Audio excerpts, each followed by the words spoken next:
ready? All right. Sorry, it took me a little while to get the technology working. I hope you enjoyed your one lecture off. I apologize for missing, no, two actually, right? Or one, I don't remember how many I missed. Peter gave one though. So that nets me one. He's much more high quality human capital than I am. So maybe I only owe you half. So what I'm going to do to make up for that lecture is I'm not going to punish you by scheduling a lecture at night that then you're going to be tested on, but what I will do in order to make sure you get all the material you were promised when you signed up for this course, at some point during RR week or something, I'll buy pizza. I can't buy you beer because not all of you are 21, and I'll give you a lecture on one of the topics we missed. It won't be on the exam, but if you want to know about it, you can come and eat pizza and learn about it. How's that? Yeah? All right, good. All right, so where are we? You'll get your exam back much delayed today. I also apologize for that. You guys rocked this exam. I'm very proud of you. Not all of you, but no, I'm proud of all of you. You made it to Berkeley. You should be proud of that. But a huge number of you just really hit this exam out of the park, which also, of course, means now I've got to turn up the heat. Now, yeah, of course. If you have smart people, you got to give them something to work with here. Okay. So where are we? We're knee-deep in costs, right? So we've figured out how consumers make decisions. They maximize utility subject to a budget constraint, yada, yada, demand arises, everything's wonderful, right? That was about 6 weeks worth of work. Now we're on the other side of the market, and we're about to derive supply. We're about a lecture away from that. So supply ultimately comes out of costs. So what we're going to see is that supply is really, really closely related to the marginal cost curve, and that'll be a real aha moment about 120 minutes, lecture minutes from now. But in order to get there, we need to understand what costs actually are, how to draw them, why they have the shapes they do, and how to work them a little bit. So that's what we're doing right now. So what Peter did last time, and what I had started a tiny little bit the time before that, is talk about the short run costs. So we know that in the short run, at least one input is fixed, right? If you have a world where you have many inputs, at least one of these inputs has to be fixed. In our world, where we only have two inputs, namely labor and capital, capital is usually fixed. You can have labor fixed too if you want, but that's just weird, right? So we'll just keep capital fixed. So what we then did is we looked at short run costs. And what Peter did last time with tables and graphs is showed you the total cost curve, the total variable cost curve, and total fixed costs, and how to get from those curves to the average variable, average total, and average fixed costs, right? There's a lot of lingo here. Just to already flag the things we're going to need, we're going to not care about anything except for average variable and marginal costs. Those are going to be the two that we're going to work with all the time. The other ones are just harassment because, you know, you're in college, so I can make you do things you'll never use again. So short run costs, what we said is total costs are simply the fixed costs. Fixed costs are usually the cost of the inputs that are fixed. So those are your capital costs. So fixed costs are rental rate of capital times the amount of capital you use. Variable costs are the cost of the inputs that you can actually vary. So in our world, that's labor. So variable costs are your labor costs. It's W times L. So this is the way I always remember it. This is W times L. This here is R times K. My cool toolbar disappeared. You're gone for a week and your toolbar disappears. Thank you, Windows. Okay, so fixed costs are rental rate, which is the price per unit of time per unit of capital times the amount of capital you use. That squiggly thing there is a K. And on the right here is wage, which is the cost per unit of labor per unit of time times the amount of labor you use. Average total cost then is simply the total cost divided by the amount of output you produce. And we showed that that can be decomposed in the sum of average fixed costs plus average variable costs. So if you divide total cost by Q, you would get fixed cost divided by Q plus variable cost divided by Q, which is average fixed cost is just fixed cost divided by output, and average variable cost is just total variable cost divided by output. The marginal cost curve, and this is maybe the single most important cost curve in all the land, the marginal cost curve tells you how much do my costs change if I increase output by one more unit. So to check your intuition, if I want to increase output by one more unit in the short run, what input do I change to make that happen? If you're saying capital, you're wrong, and I'm taking 5 points off your final. It's got to be labor, right? So in the short run, if you want to increase output, and you incur additional costs to produce that output, you're going to ramp up your cost of production, and that increase in the cost of production comes from ramping up labor. So the marginal cost in the short run, which is the increase in short run cost, or the change in short run cost from a 1 unit increase in output, that's going to be related to how much additional labor you have to add in order to produce one more unit of output. And I'm going to make that relationship crystal clear in about 10 minutes. Now, what Peter started talking about, and where I really want to pick up today, is this relationship here, right? We developed the production function, so this total product curve, and then we developed average product and marginal product of labor.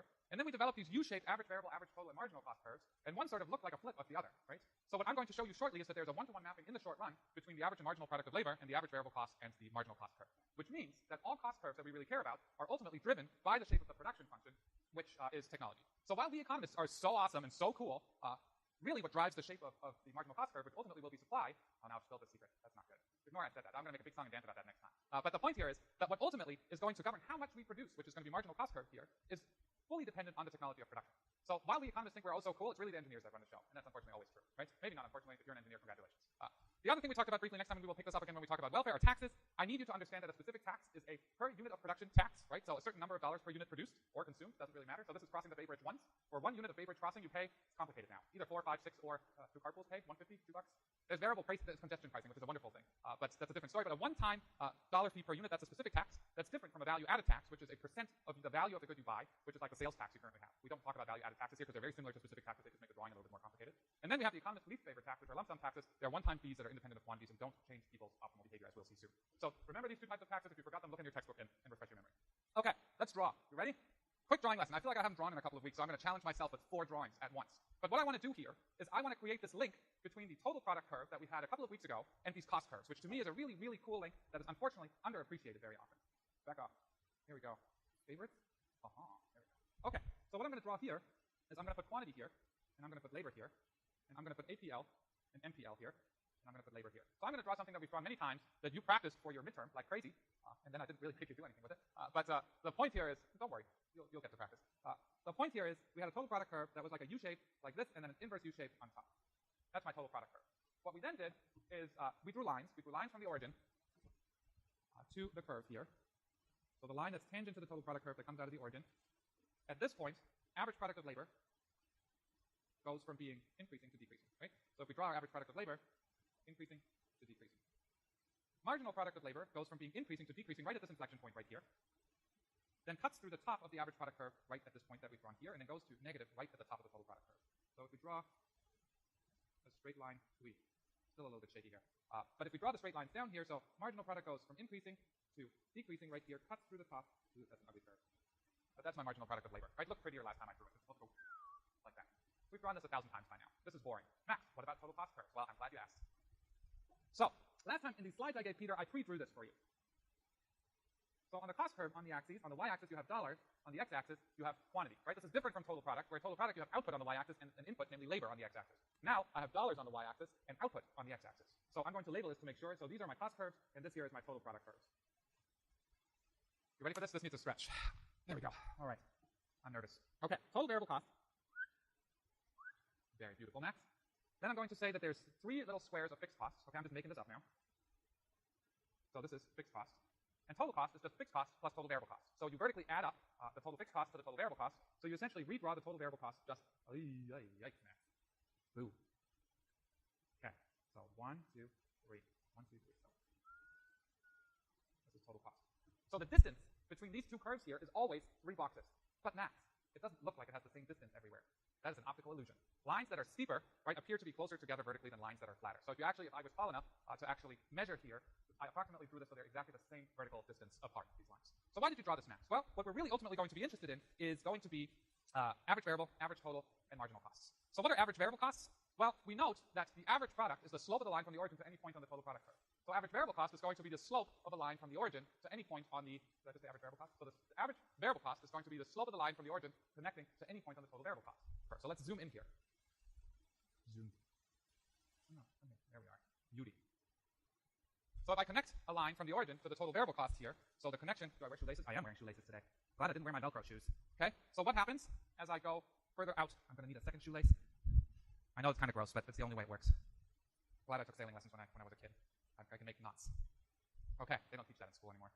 Okay, so if you look at the slope of the line, it keeps on falling, right? So it keeps on dropping, and if I had a long enough line, you can keep on going here until it's tangent right here. It keeps on falling, and then if I connect further up, it keeps on increasing. So at the point where the line from the origin is exactly tangent to the total variable cost curve, that is where the average variable cost goes from falling to increasing. So let's draw that point. Green line. Okay, so at this point here, average variable cost goes from decreasing to increasing.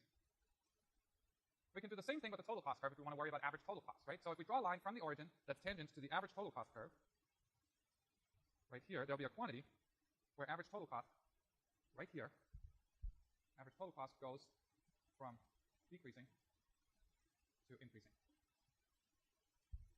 So now the last thing I need is the marginal cost curve, right? The marginal cost curve is going to be the change in total costs from a 1 unit increase in output.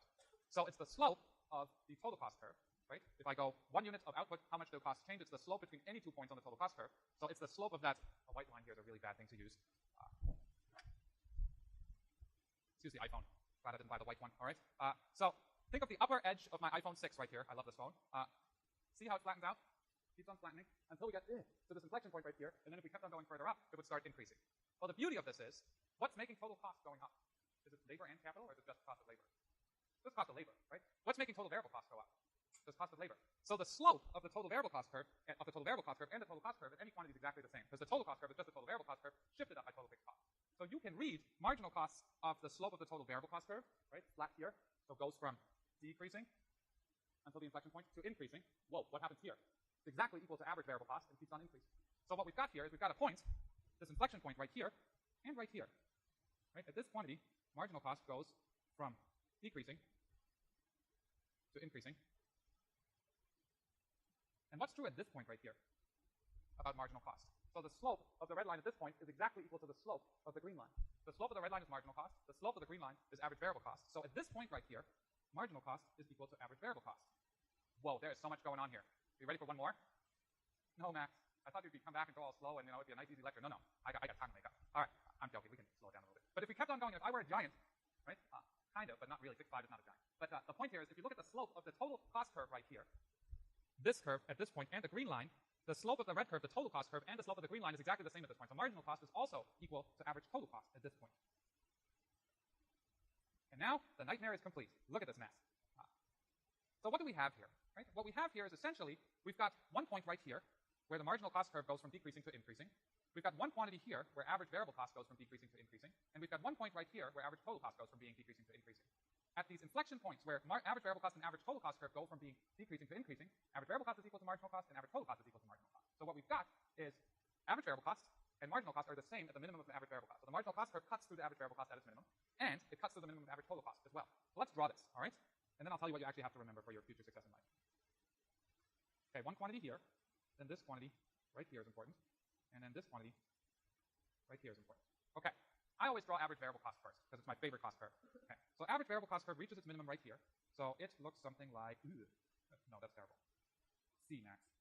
Okay, again, the easy way to draw this is just like this. Okay, average variable cost. Average total cost reaches its minimum right here somewhere.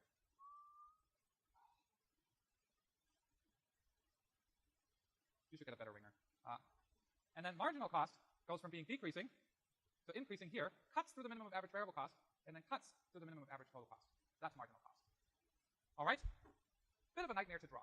The good news is you'll never have to draw this one again. This is just Max's motivation why these things look the way they do.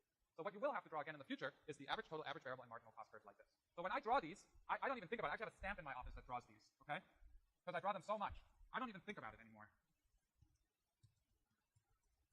You're welcome, right? So what you draw is you draw an average variable cost that's bowl-shaped, an average total cost that's bowl-shaped, that gets closer to average variable cost as we go up, and then a marginal cost curve that's U-shaped that cuts to the minimum of average variable cost and cuts to the minimum of average total cost. This is the graph you will be drawing literally 250 times over the next couple of weeks. So know how to draw this one. The top one's not that important. Now one question that might be worth $1 if I have one on me. What's the distance? I might not have $1, so you might answer this question for free. I have a quarter. What's the distance between these two? You raised your hand. Which fixed cost? Average fixed cost. There you go. You earned that. So average fixed cost. So as quantity increases, right, I'm spreading my total fixed cost out over more and more units, so average fixed costs are falling. So these two curves get closer and closer together as you increase output. Okay, here comes the piece of insight that's a little bit tricky because it involves math, and that scares people, but it's not so bad. More, I want to insert a page. Boy, this is going to be tough. Page manipulation, that seems promising. Insert. After selected page, that seems right. How about a letter size page? Insert. Wow, okay. So what I want to do is we've graphically seen now, right, if you stood on your head for a second, which I tried in yoga for like a year, and all I did is injure myself. But if you're good enough at yoga to stand on your head, and you would look at this picture, what would it look like? It would look a lot like this picture, right? So this one, if we flip it upside down, looks a lot like that graph over here. So intuitively speaking, Max, are these two pictures related? And the answer is yes, they are. Even though we have quantity here on the y-axis, average product and marginal product, and labor on the x-axis. Here we have dollars and quantity on the axis. There's a relationship here, how the shape of the average product and the marginal product of labor curve is related to the average variable and the marginal cost curve. So let's do that for a second, okay? So the relationship, thank you, relationship between marginal cost and MPL and average variable cost and APL. I thought about this on the way over here, otherwise I'd have a beautifully typed out slide for you, but I think this is an important thing to do. Okay, so the marginal cost is simply the change in total cost due to a change in output, right? That's the definition of marginal cost. If you change output by 1 unit, how much does total cost change?